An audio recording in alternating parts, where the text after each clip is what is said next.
What is hate?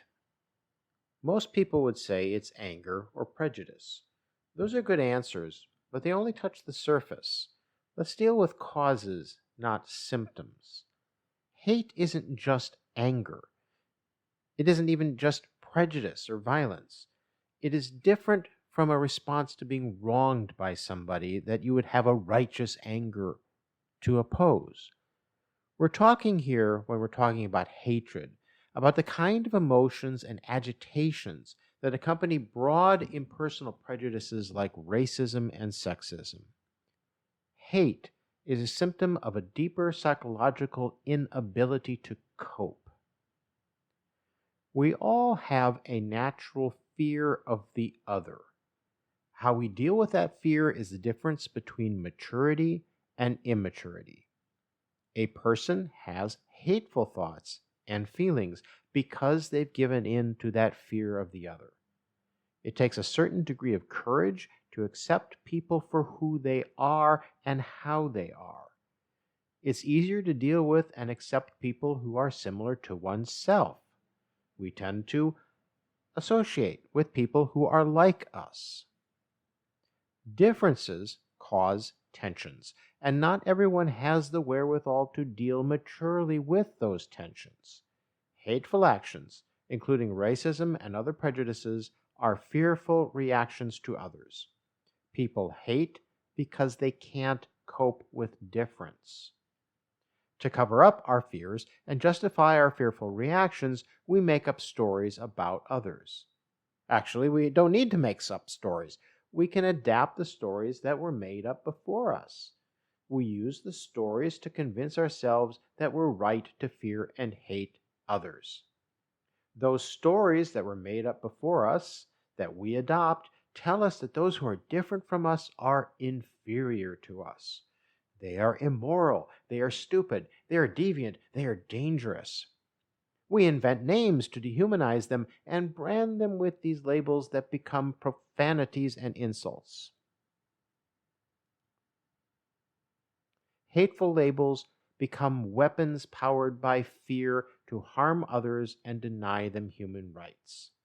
Labels unite individual fearful reactions into institutional structures like racism. Those structures normalize hate and give it social sanction. What precedes hate, then, is fear and the psychological inability to cope with fear. Hate is a symptom of giving in to the fear of those who are different and choosing to hide behind false views of other people, false stories about other groups, rather than face the reality of how others actually are. Understanding hatred in this way gives clarity to many things. Let's look at an example that is fairly benign but illustrates what precedes persecution and hate. That would be the USNS Harvey Milk. Yes, the ship. Harvey Milk was a prominent person in San Francisco as an advocate for workers and human rights. Milk was a U.S. Navy veteran. He was also the first openly gay city commissioner in the United States of San Francisco. And Milk helped defeat laws and ballot initiatives prejudicial to non-heteronormative people. In 1955, Harvey Milk was forced out of the U.S. Navy, despite serving honorably, because of his sexual orientation. In 1978, Harvey Milk was assassinated by a former city commissioner who may have been motivated by his hatred for gay rights. In 2023, the U.S. Navy named a support vessel after Harvey Milk, named it the USNS Harvey Milk, to honor his service and partially atone for the military's past discrimination against non-heteronormative people. However, in 2025, the Project 2025 Trump regime reasserted discrimination against non-heteronormative people by stripping the ship of the name USNS Harvey Milk. Reason? None given, but the intent was obvious given the regime's open hatred of civil rights. Whether those acts to persecute and oppress Harvey Milk and the others like him occurred in 1955 or 70 years later in 2025 or any other year, the motives are the same. The persecutors were and are people who lack the courage to cope with people who are different from them. In 1955, it was the inability to accept that a gay man was in the U.S. Navy. In 1978, it was the inability to accept that a gay man was in the San Francisco city government. In 2025, it was the inability to accept that a gay man had a ship named after him. Some people lacked the courage to accept that other people were different, and their fearful reactions and inability to cope led to them oppressing others. Now, I'm an admirer of Jon Stewart, yes, the comedian, the TV personality, but I disagree with Stewart's recent assessment on his YouTube show that for right-wingers, and I quote him now, the dickishness is the point, unquote. Stewart said this in June 2025, referring to the actions taken by the Project 2025 Trump regime that included the renaming of the USNS Harvey Milk. Stewart's statement was a version of "the cruelty is the point," a term coined by Adam Serwer in a 2018 article for the magazine The Atlantic. Serwer's statement, the title and conclusion of his article, was referring to actions taken by the first Trump regime. The cruelty is the point, Serwer said. And that defines the Trump regime, he said. Serwer made a profound case for his conclusion, taking examples from the history of whites lynching black people in the United States. Those were, Serwer writes, quote, people who took immense pleasure in the utter cruelty of torturing others to death, unquote. Serwer reached the conclusion that for these right-wingers, both then and in the Trump administration, cruelty was the point of their violence. As understandable as the conclusion of Stewart and Serwer are, it only touches the surface. Why would someone take pleasure in cruelty? Serwer needs to answer that. The persecutors weren't all sadists or psychopaths, were they? Serwer was correct that these murderers were otherwise normal people. Each one of them was someone's brother, someone's son, someone's husband, someone's father. Serwer was also correct that, and I quote him again, their cruelty made them feel good. It made them feel proud. It made them feel happy, unquote. But Serwer seems to stop there, thinking that the cruelty is an end in itself. He, and all of us, need to dig deeper. Why did the Ku Klux Klan and their allies lynch black people?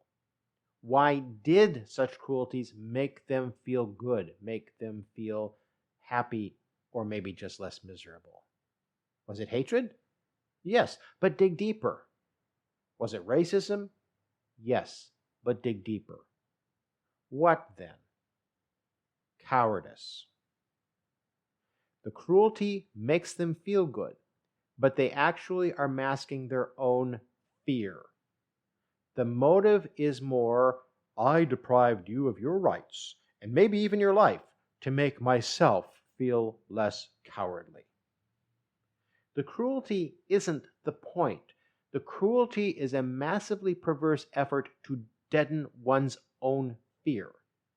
Cruelty and all other forms and expressions of hate are fearful reactions, inability to cope with difference, and trying to deaden one's feeling of fear and inadequacy through hatred and cruelty. Cruelty isn't the point. Deadening the fear is the point. Now you can say, and I hope you are thinking, what's the point of this distinction? Why am I going on about this? When we realize that hate comes from fear, it removes the mask of the persecutors. They aren't strong. They are weak people, desperate to make themselves feel strong, or at least less impotent. This is what is meant by the adage that bullies are cowards. One desires to bully others because one can't cope with fear of others. In the case of hate, prejudices like racism and sexism, it is a fearful reaction of a coward who can't cope with difference. This realization doesn't disarm the persecutors. They are still dangerous, but it is a step toward disarming them. It is easier to stand strong against discrimination and persecution when we realize that the persecutors are more afraid of us and our power. Our power? That we are capable of standing strong, yes, but simply because we exist. People who think and act differently than they do. That's why the persecutors persecute, why the haters hate. They can't cope with our existence. I'm not calling for sympathy for the persecutors. Do not get me wrong here. I'm calling out their BS and their BS stories that justify their fearful reactions to difference. They are cowards swimming in the tank of obfuscation, desperately trying to rid their ever-shrinking world of people who are different. The right-wingers, throughout all of history and in every society, they love to talk about personal responsibility. Well, they need to take responsibility for their personal fears, suck it up, and accept the reality of human diversity. People ask me how I can remain so calm when right-wingers lash out at me online. And I've been doing this, publishing online, writing online for decades now. And I get a lot of crap from right-wingers. Why can I remain calm? It's because years ago I realized a certain truth about the persecutor and hatred. This truth that I'm telling you about here, about the precursor to hate. The realization also helped me to realize why they hate me. It's a great truth that I have learned that the only people who hate me do so because I do not hate the people they hate. I deserve zero credit for not being a coward. But it is why I am the target of hate online, even though I am a white man, which I am. Can't help it, I was born that way. But I just refuse to be bothered by the presence in the world of people who look and act differently than I do. That doesn't mean I tolerate intolerance. As philosopher Karl Popper wrote, if we tolerate intolerance, then eventually the tolerant will be destroyed, and tolerance with them. Look up his book, The Open Society and Its Enemies, page 118. The haters are cowards. They need to learn to deal with that. We need to learn to take the mask off of hate, to expose the persecutor to hate and intolerance, the fear of difference, and the inability to cope with it. That's the precursor to hate.